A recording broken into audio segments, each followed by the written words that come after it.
Good afternoon, and thank you for being here. I'm Carol Finn, President of the American Geophysical Union. As scientists, we all know the power our research has to make a difference in the lives of people. It's written into AGU's mission, Earth and Space Science for the Benefit of Humanity. And much of the fall meeting program is dedicated to discussing societally relevant science. Science has a long and storied history of assessing all aspects of a problem and our society faces, and then developing an innovative solution that benefits generations to come. Now, as we look to the future, it's time to take that history, expand our point of view, and combine it all with interdisciplinary collaboration and outside-the-box partnerships to forge a sustainable path forward. That's why I'm so happy that you all have joined us for today's special lecture on building resilient communities. Our speakers, Dr. Catherine Sullivan, is a distinguished scientist, accomplished oceanographer, and renowned astronaut. Not to mention Undersecretary of Commerce for Oceans and Atmosphere and the National Oceanographic and Atmospheric Administration, NOAA, Administrator. Prior to her current work, Dr. Sullivan served as the Assistant Secretary of Commerce for Environmental Observation and Prediction and Deputy Administrator, as well as NOAA's Chief Scientist. As Assistant Secretary, she played a central role in directing administration and NOAA priority work in the areas of weather and water services, climate science and services, integrated mapping services, and Earth observing capabilities. She also provided agency-wide direction with regard to satellites, space weather, water, and ocean observations and forecasts to best serve American communities and businesses. Dr. Sullivan is the U.S. co-chair of the Group on Earth Observations, and an intergovernmental body that is building a global Earth observation system of systems to provide environmental intelligence relevant to societal needs. She has also previously served on the National Science Board and as an oceanographer in the U.S. Navy Reserve. And of course, Dr. Sullivan was one of the first 6 women selected to join the NASA Astronaut Corps in 1978. She holds the distinction of being the first American woman to walk in space, and during her 15-year tenure, she flew on 3 shuttle missions, including the deployment of the Hubble Space Telescope. Please join me in welcoming Dr. Catherine Sullivan.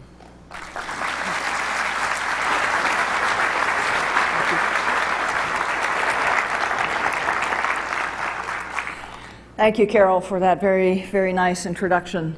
It's the common parlance around the NOAA team.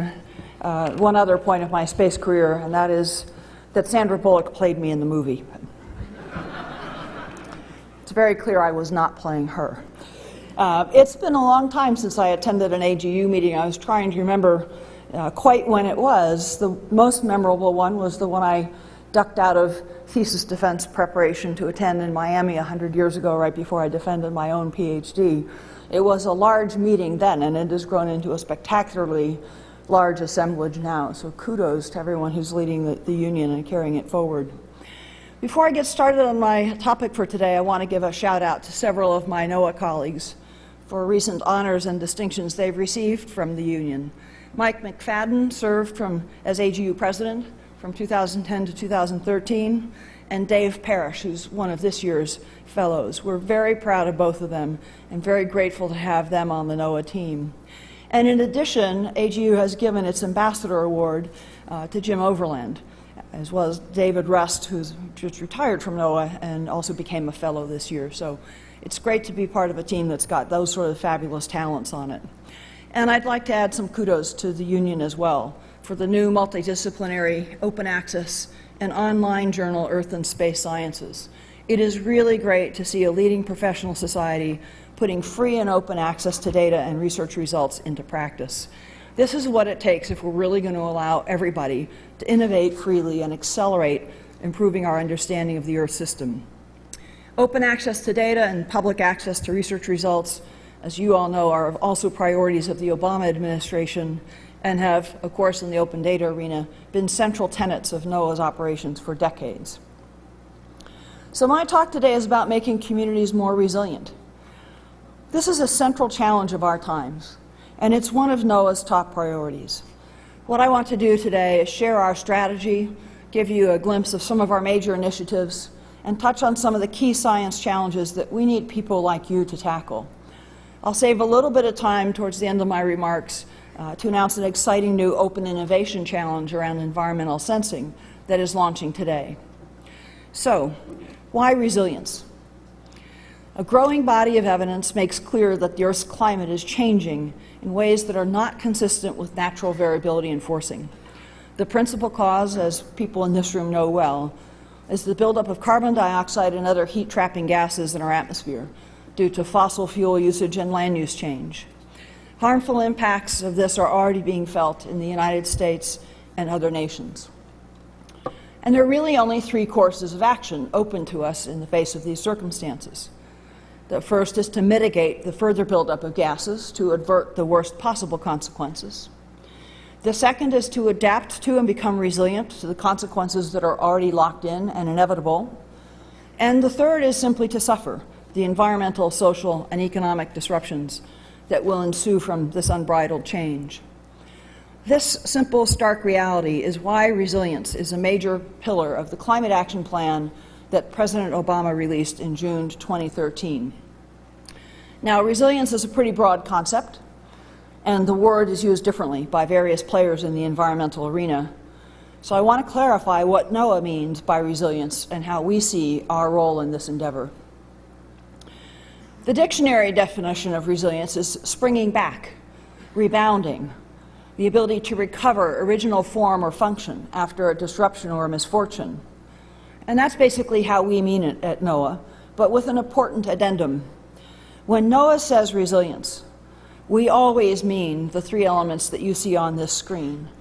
Resilience in the domains that we work in and the problems that we help society address always has societal, economic, and ecological dimensions, and these are always intertwined inextricably. And how does NOAA fit into this? We're a science-based services agency. I think of us as America's environmental intelligence agency. Environmental intelligence is at the core of what we do across our full mission span. Now, we are nothing without the great science and the vital observations that NOAA is famous for, don't get me wrong. But our central purpose as an agency is to transform these into environmental intelligence. And just what do I mean by that? I mean reliable, timely, actionable, science-based information that can guide action and inform decisions. Producing environmental intelligence requires observations, real-time current observations, calibrated and validated observations, melded with sophisticated Earth systems knowledge and modeling methods that have been developed through decades of research. To be useful and to be used, it also requires effective communication.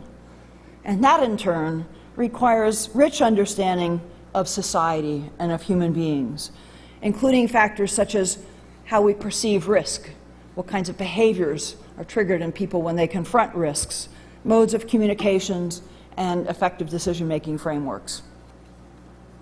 Much of the environmental intelligence that NOAA provides is predictive, and that's a really important point. Practical prediction, of the kind that NOAA does, gives us foresight. It allows us to think ahead, to assess alternative courses of action, possible future outcomes, to plan and prepare and take timely steps to protect life and property and livelihoods.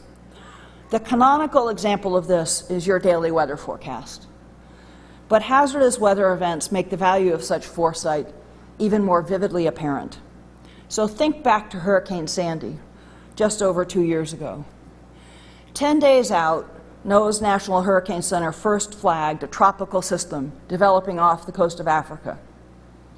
7 days out, the first cues emerged in the European Center's model that Sandy would take a very unusual path. And within 48 hours of that first indication, the models at our National Center for Environmental Prediction confirmed that a left hook was coming, that would jeopardize the most densely populated area in our country. We turned to and launched twice as many radiosondes at every weather station from Seattle to San Juan, Puerto Rico, because we knew that added data would help improve the maximum certainty we could deliver to the general public and to emergency officials through our forecasts. I remember being hugely glad that we had our SUMI NPP satellite in orbit and that our dual polarization upgrades had gone live on virtually all of the NEXRAD radar network. But I also remember looking at early storm surge analyses that showed 11 feet of water in lower Manhattan, and realizing that New York and New Jersey were in for catastrophic flooding that would disrupt lifelines and the very fabric of that urban region. Our Sandy forecasts, our environmental intelligence products, gave the advance warning that was needed to prepare, to protect infrastructure, and to pre-position first responders and recovery assets. Emergency operations centers were activated in all the affected states early. Some counties issued preemptive disaster declarations to allow the rapid flow of financial aid once the storm had passed. FEMA activated and pre-positioned their response crews and also their private sector supply chain partners. They had enough lead time and certainty to prepare New York, New Jersey, and Connecticut. And correspondingly, they had enough clarity and confidence in our environmental intelligence products to know where they did not have to worry about and did not have to close businesses or affect the communities. Utility power crews from as far away as Texas began to mobilize towards the region days before the storm hit. And of course, as we all watched, New York City shut down the subway system and moved their transit buses to higher ground to preserve those assets until after the storm. At NOAA, we were preparing too, because we do much more than just predict the weather in an event like this. Our National Ocean Service, for example, pre-positioned navigation response teams and readied our hydrographic vessels so that we could begin the charting needed to open the ports and harbors soon after the storm passed and allow the flow of commerce and the lifeline of the economy to get going again and support the emergency response efforts in that region. You may remember the famous fuel supply into the Rockaways area that was critical to the emergency responders being able to continue to drive through that region and help people.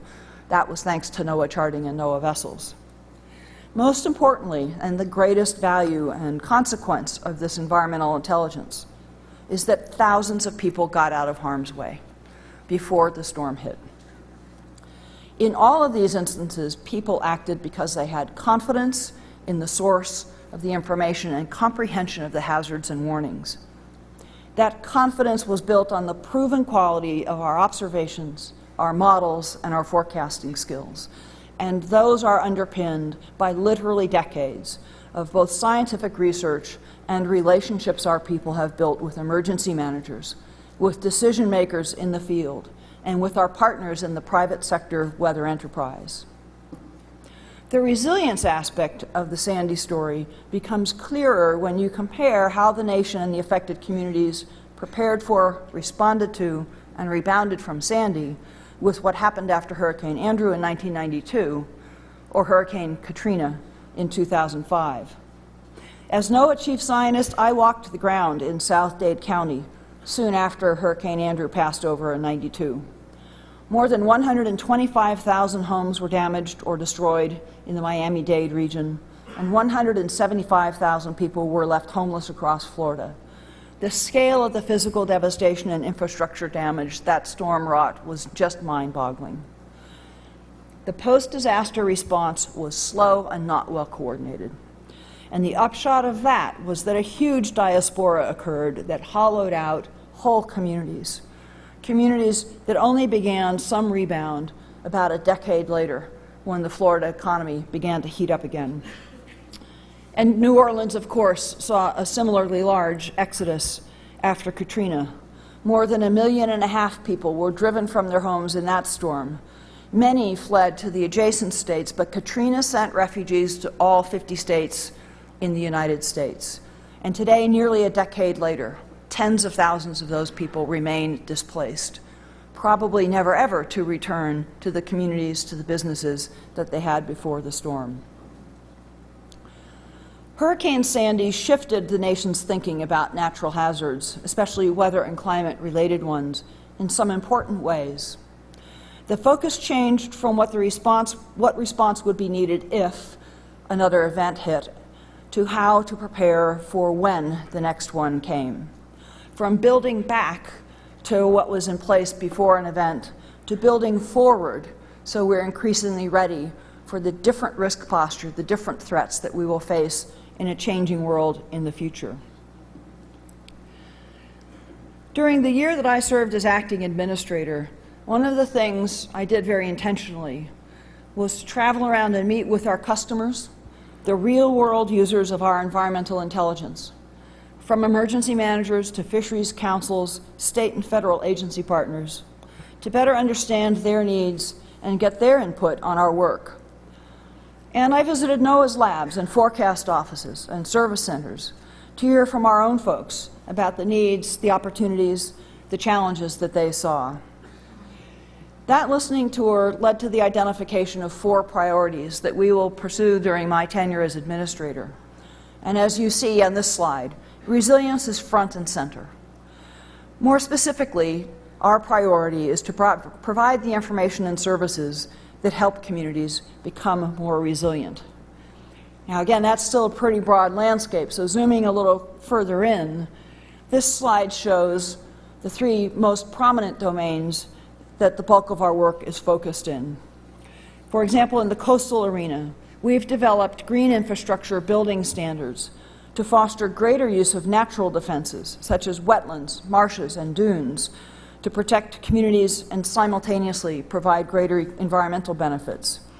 Via the President's Post-Sandy Task Force, we're now working to fold these into the federal government's capital investments in highways, housing, and other infrastructure. Again, incentivizing and enabling the building forward to more resilient infrastructure that's better able to handle the changing risks we will see in a future world. I'll give some examples shortly of some of the work we're doing to improve resilience in the water and the coastal domains as well. So I'm going to switch gears now, and I want to talk a bit about some of the scientific challenges that need to be overcome to advance these priorities and provide this service to our country. These are challenges that our workforce and our partners find absolutely compelling and fascinating, and that I hope will inspire many of you in this room to join us in this work. So the first one is, how do we bridge the weather-climate gap? Cartoonishly suggested on this slide. Skillful predictions in the domain that's currently not really tractable at appropriate time and space scales would have tremendous value to society.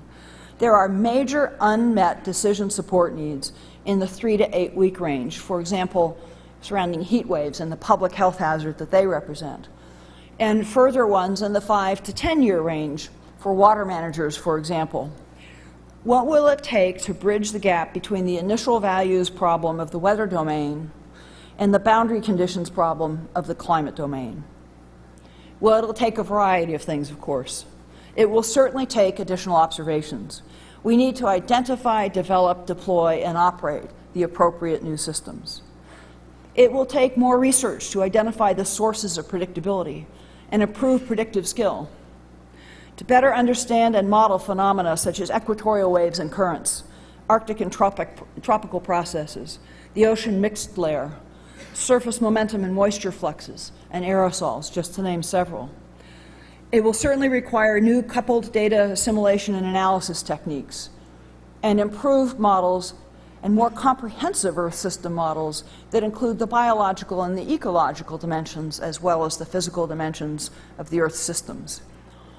It will, in the end, take operational implementation of a targeted set of these new forecast and information products, and the infrastructure, computational and organizational, that's necessary to sustain practical prediction. The President announced a new initiative aimed at meeting this challenge on the flanks of the United Nations Climate Summit in New York this past September, and NOAA is leading this coordinated national effort. Our initial target is to develop new extreme weather outlooks in the 15 to 30-day time range. Heat, cold, and flood extremes are of special interest in this range because of their societal impact. We're also exploring the production of extreme weather outlooks even further out into the climate prediction scale at the monthly and seasonal time frames. For example, forecasting a heat wave a month in advance and being able to depict that graphically on a monthly forecast map. This could also be possible for cold outbreaks, extreme precipitation events, and droughts. We haven't chosen these targets out of a rabbit's hat. We've chosen them after consultation with emergency managers and civics leaders who've helped us identify the sweet spots where better information for them would enable their community to better prepare and better weather, pun intended, the coming circumstances. So getting even more specific, this year NOAA will begin to issue weekly 3 to 4 week out precipitation outlooks.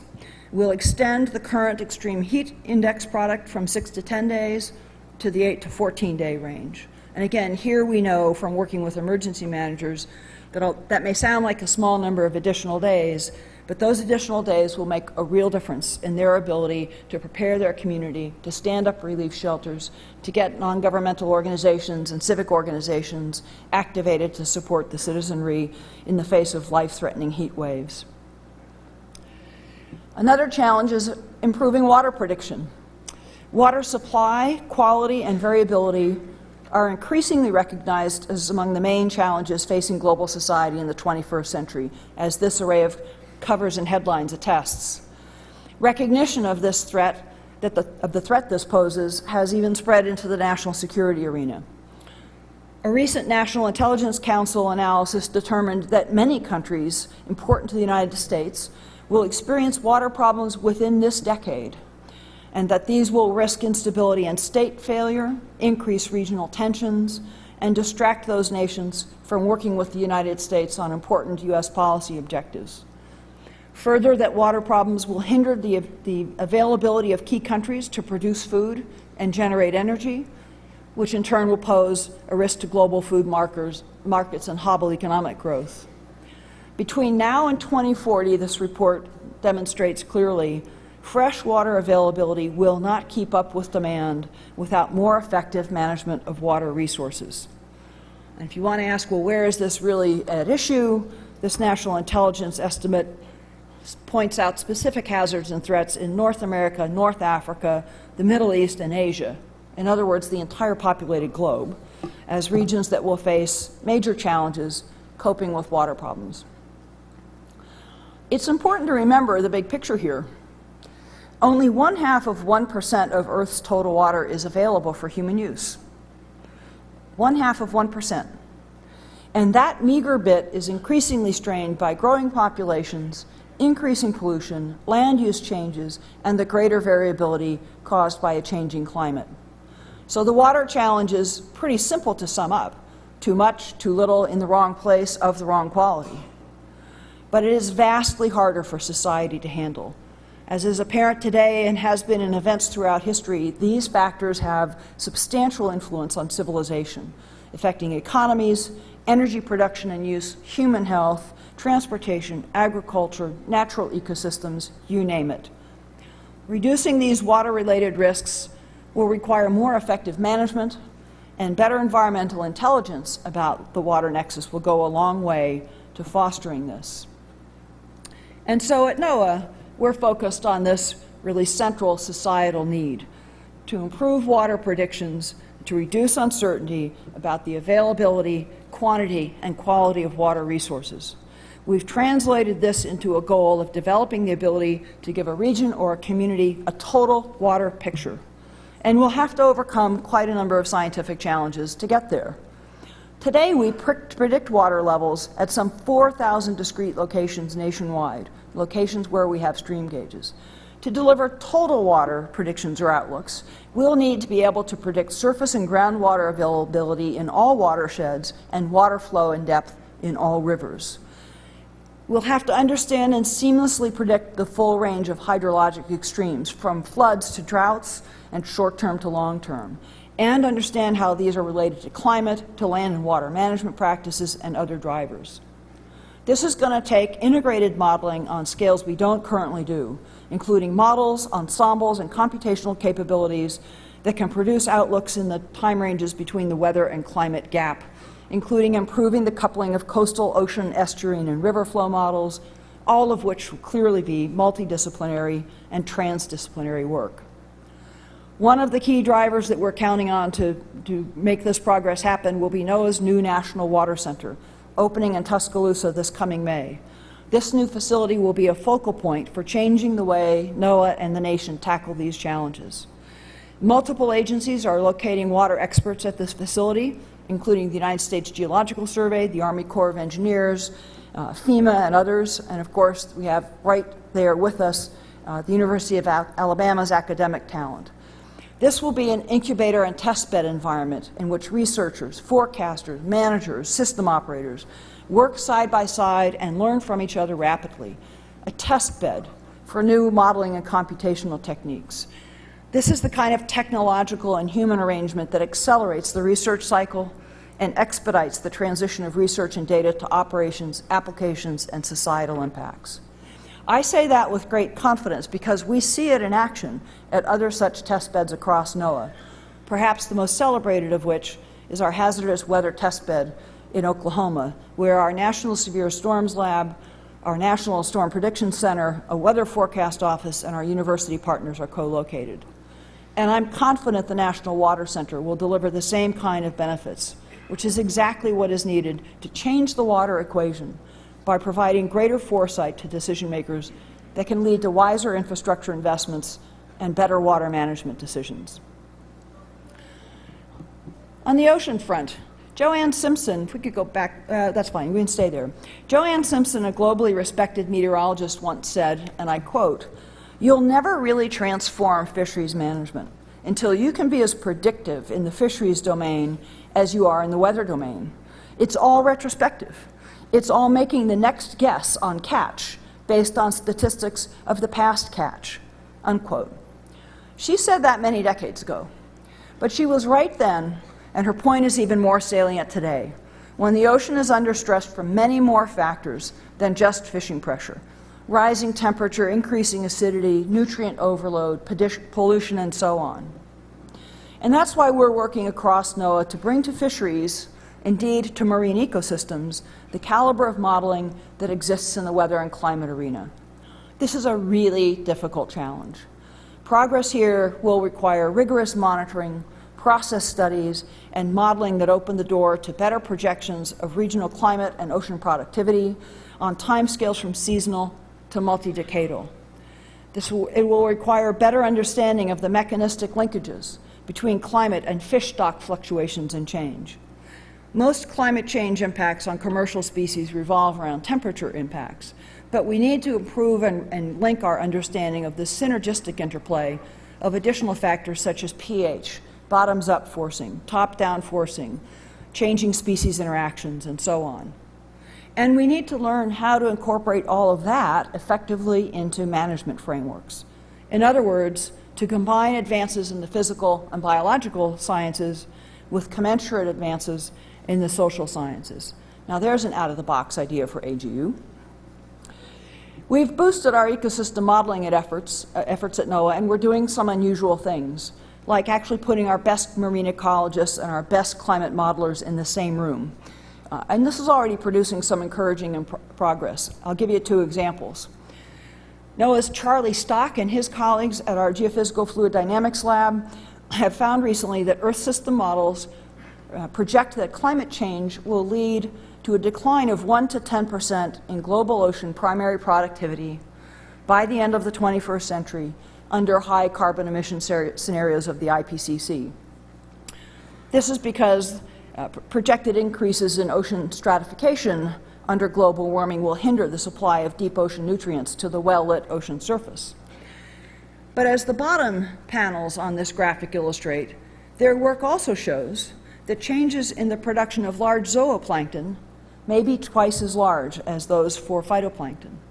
And these changes raise the prospect for very significant regional redistribution of marine resources, which of course have critical implications for regional economies and food securities.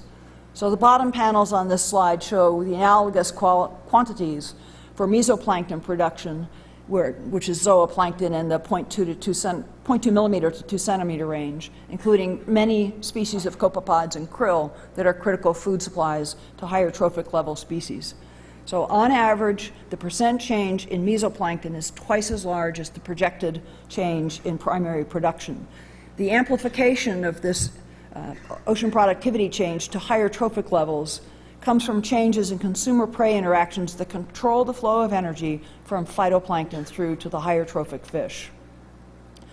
In another study, GFDL's Vince Saba is working with scientists at our Northeast Fisheries Science Center to model potential future conditions in the major fishing grounds of the New England continental shelf and slope. As this slide indicates, and particularly the panels in the right-hand column, they're applying GFDL's high-resolution climate model to explore at finer fisheries-appropriate scales the temperature and salinity regimes that can be expected under various IPCC CO2 scenarios. This is RCP 8.5, I think. These new climate change projections will now be used by the Northeast Fisheries Science Center and the New England Council to factor into their projections and future management decisions. The next challenge, which I always call making it matter, boils down to weaving the social and the physical sciences. In NOAA's world, putting out the most perfect model or forecast or map is something that is necessary but not at all sufficient. What really counts is that people act wisely on the information to the benefit of their family, their town, or their business. We've always known this, but the point was driven home again forcefully a few years ago. In 2011, the country was hit in April and May with two massive, record-breaking tornado outbreaks. One hit Tuscaloosa, Alabama, and one hit Joplin, Missouri. Hundreds of tornadoes in each outbreak and hundreds of casualties in each outbreak. Our post-service assessments told us that technically and scientifically, the forecasts and warnings had been spot on, timely from 4 days out. The bullseye of our convective risk maps was right where the tornado outbreaks happened.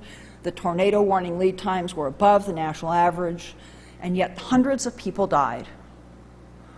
The science and the forecast were A+. The outcome was anything but. So we convened a town hall with some 500 weather enterprise partners from across the country. Atmospheric scientists, forecasters, broadcasters, emergency managers, social scientists, in short, anyone who touches the impact of weather forecasts and warnings on the public, to figure out what needs to be done to change that outcome. I can tell you I went to that meeting truly expecting to hear that better instrumentation or an improvement in modeling was really the linchpin, the thing we needed most. And what I heard instead was that the missing link was in communicating effectively. The missing link, that last link between the scientific forecast enterprise and the public it is charged with protecting. I learned a lot about what we don't know about the events that occur after our forecasters hit send on a warning or after a TV broadcaster passes that warning along. We don't know very much about who acts and why and how fast.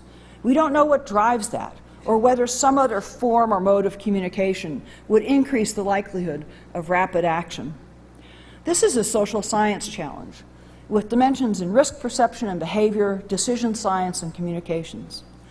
And it became clear to me in that town hall that we can no longer develop a physical sciences research agenda or any research agenda to tackle this challenge by laying out the physical sciences agenda first and then inviting a communications expert or someone else to come along and bolt on or slather on a little bit of social science. The disciplines must be woven together from the formulation of the research questions throughout research design and execution. So that's an atmospheric sciences example, but we face similar challenges with ocean science and resources. For example, another recent NOAA study found that Alaska fisheries are particularly vulnerable to the effects of ocean acidification. Red king and tanner crab in particular, target species in two important Alaskan fisheries, grow more slowly and don't survive as well in more acidic waters. Our researchers used computer models to predict how rising CO2 levels would affect the pH of the ocean around these fishing grounds and their rearing regions. And in parallel, the social scientists on the team assigned scores to the commercial or nutritional importance of each species to 29 discrete regions around the state of Alaska, ranking the areas qualitatively by their reliance on the affected species and their ability to adapt to the loss or decline of that species. What's the takeaway?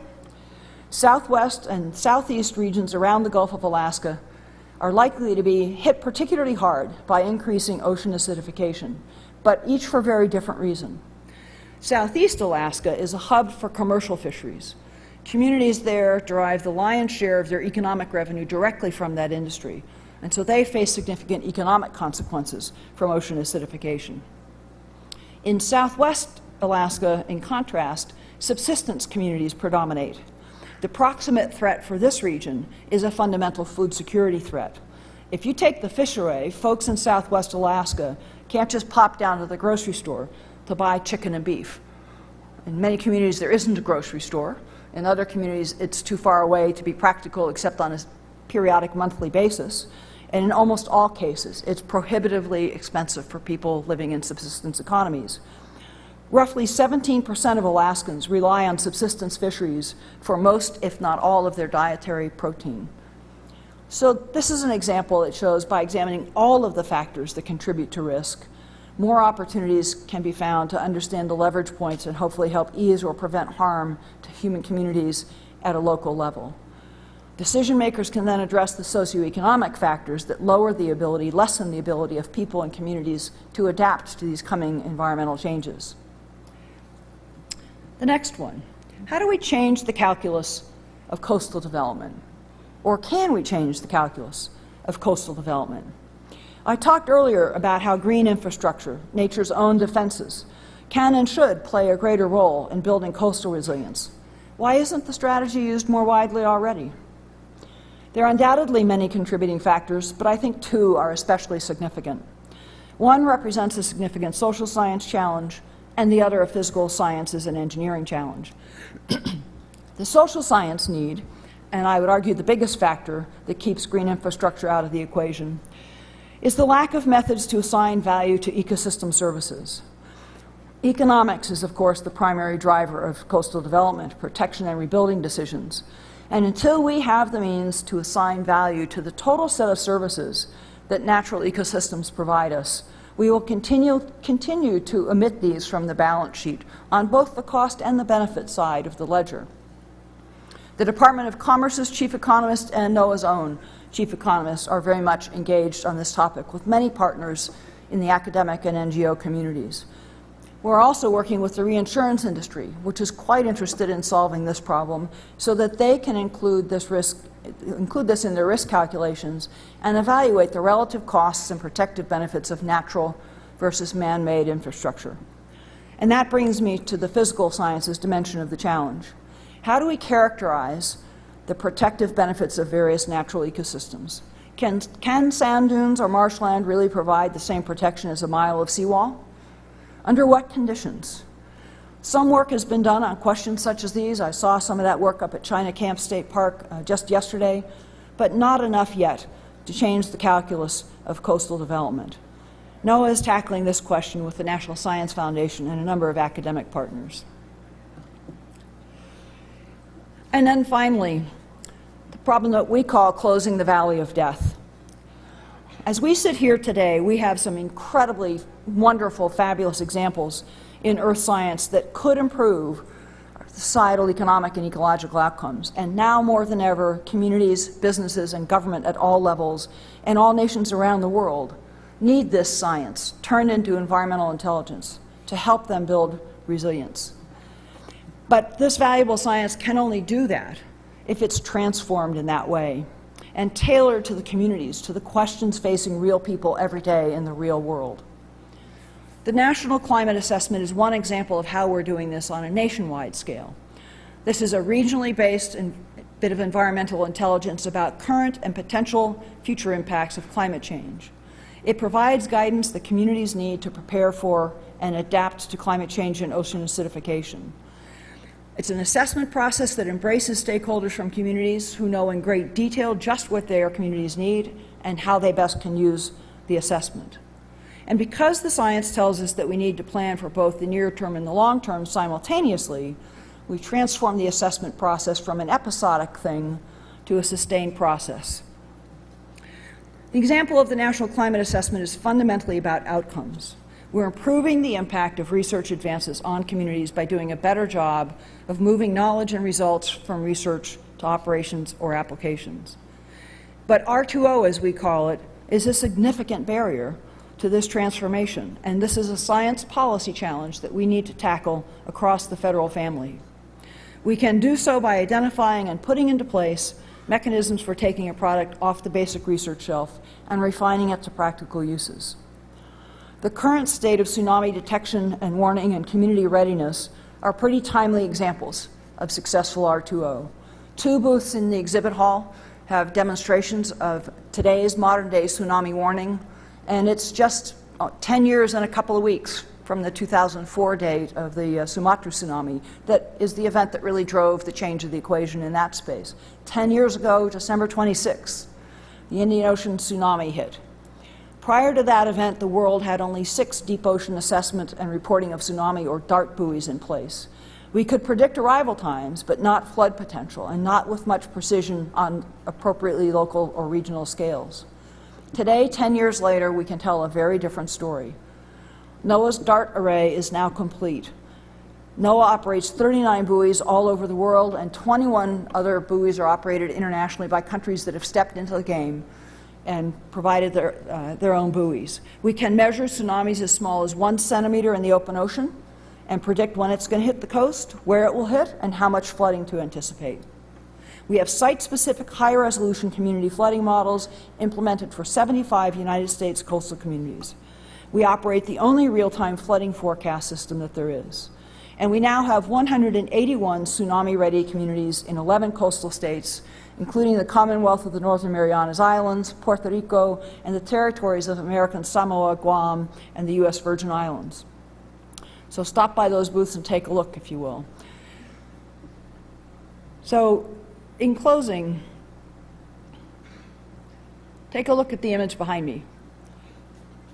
It bears pointing out that we are the first generation of humankind to see Earth this way. Think about that. The space age made it possible for us to measure the entire planet, in effect to take a snapshot of its condition at virtually a moment in time. And that has truly transformed our ability to produce environmental intelligence. And we live in an era in which insight and foresight about the state of our planet are factored into individual and collective decisions of tremendous consequence for lives and livelihoods, to an extraordinary degree. And yet every day across the entire globe, we see evidence of urgent, unmet needs for the right science at the right scale to reach the right people at the right time, to enable communities to make wiser decisions for their futures and the future of this planet. This is the grand challenge and the spectacular calling for any scientist who cares about this planet, who's curious about how it works, who aims to be of service to humanity, and who wants their work to really matter. That's the passion that looking at the Earth from space ignited in me, and the reason that I am so glad and so proud to be at NOAA today. I can't think of a better time to be an Earth scientist. I can't think of more worthy and vital work to do than this work. Our expertise and our passion to understand this little blue marble we live on are exactly what it takes to meet these urgent needs. There is great and challenging and critically important work to do. Your talents and energies are needed desperately. So join us. And speaking of joining us, that announcement I mentioned earlier would be a very cool way that you can do that. I'm announcing today on behalf of the White House Office of Science and Technology Policy a really cool new open innovation opportunity, the Nutrient Sensor Challenge. And this aims to accelerate the development and production of accurate and affordable nutrient sensors for use in aquatic environments. These next generation sensors are going to have to satisfy 3 criteria. They've got to be easy to use in maintenance-free deployments of 3 months. Anyone who's worked in the ocean knows how much fun that is. They should cost less than $5,000 to purchase. and be commercially available by 2017. This challenge comes out of the Challenging Nutrients Coalition, a collaboration of federal agencies, academia, and private sector partners that's been working together to develop a suite of real-time sensors that can measure nutrient loading in bodies of waters. The coalition was convened by the White House just a while back, and includes Environmental Protection Agency, the U.S. Geological Survey, our sister bureau, National Institute of Standards and Technology, and the Alliance for Coastal Technologies, the entity that will be coordinating this challenge. I hardly need to give this audience a lecture about why these sensors are so critically needed. They're essential for our understanding of the quality and condition and function of ecosystems, but they're also essential for the protection of human health. Harmful algal blooms like the ones we've seen in Lake Erie lately, the one last summer that severely affected the water supply of metropolitan Toledo, they're more and more commonplace. Every single year, we also see huge dead zones in many bodies of water, most notably the Gulf of Mexico. So help us do this. We need your creativity, your know-how to figure out how to do this. The prize-winning sensor needs to meet those three criteria, and let's get going on this. If you want some more information, I would invite you to talk with Dr. Tammy Dickinson from the OSCP at the White House, who's here with us today, or with Dr. Mario Tamburi from the Alliance for Coastal Technologies, who will be leading the verification portion of the challenge. The blog site is also live, featuring a post from Dr. Dickinson just yesterday, or you can check it out online at www.nutrients-challenge.org. So I hope we'll see many AGU members and participants among the contestants for this great prize. So again, take a look at that little black marble. It's a pretty cool place to live on. And it's a fabulous thing to be an earth scientist in this day and age. We need to devote our talents to these grand challenges, and we look forward at NOAA to having many of you work with us as we move forward to provide communities with the information they need to become more resilient. Thanks very much.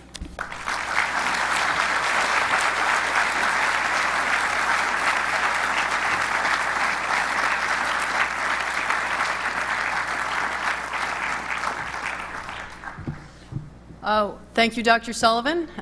We really appreciate you coming and taking time out of your busy schedule, and I thank you all for coming.